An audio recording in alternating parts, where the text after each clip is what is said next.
Assalamualaikum warahmatullahi wabarakatuh. Nama saya Diki Rizky Syaputra dari kelas 11 IPS 3. Saya akan menjelaskan dan menganalisis tentang pertumbuhan dan pembangunan ekonomi. Dipersembahkan oleh saya Diki Rizky Syaputra, absen 11 dan kelas 11 IPS 3 dari SMAN 86 Jakarta. Pengertian pertumbuhan ekonomi. Pertumbuhan ekonomi adalah proses perubahan kondisi perekonomian suatu negara secara berkesinambungan menuju keadaan yang lebih baik selama periode tertentu. Pertumbuhan ekonomi dapat diartikan juga sebagai proses kenaikan kapasitas produksi suatu perekonomian yang diwujudkan dalam bentuk kenaikan pendapatan nasional. Pengertian pembangunan ekonomi. Pembangunan ekonomi adalah proses kenaikan pendapatan total dan pendapatan per kapita dengan memperhitungkan adanya pertumbuhan penduduk dan disertai dengan pertumbuhan fundamental dalam struktur ekonomi suatu negara dan pemerataan pendapatan bagi penduduk suatu negara. Berikut ini adalah gambar Asia GDP World.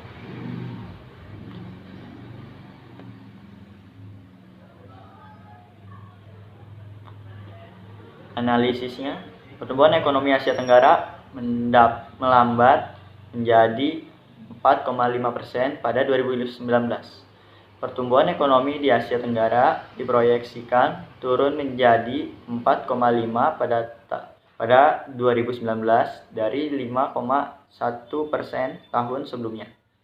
Menurut laporan oleh Institute of Chartered Accountants di Inggris dan Wales, ECAEW, negara-negara yang bergantung pada perdagangan seperti Singapura, Thailand, dan Filipina terlihat terseret oleh momentum ekspor yang lebih lambat, sementara Malaysia dan Vietnam mencerminkan perlambatan yang lebih kecil dalam pertumbuhan ekspor dan permintaan domestik yang kuat. ICAIW menambahkan bahwa bank sentral di seluruh kawasan dapat menurunkan suku bunga kebijakan untuk mendukung permintaan domestik. Indonesia dan Filipina kemungkinan dapat menurunkan suku bunga lagi di Q4, dan Thailand dan Malaysia dapat menurunkan suku bunga setidaknya 25 BP pada awal 2020. Pertumbuhan di seluruh wilayah melambat menjadi 4% selama paruh pertama tahun ini dibandingkan dengan 4,5% pada semester sebelumnya.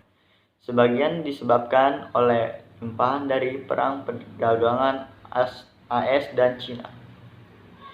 Vietnam akan terus mengungguli kawasan lainnya, meskipun pertumbuhan PDB-nya mungkin melambat menjadi 6,7%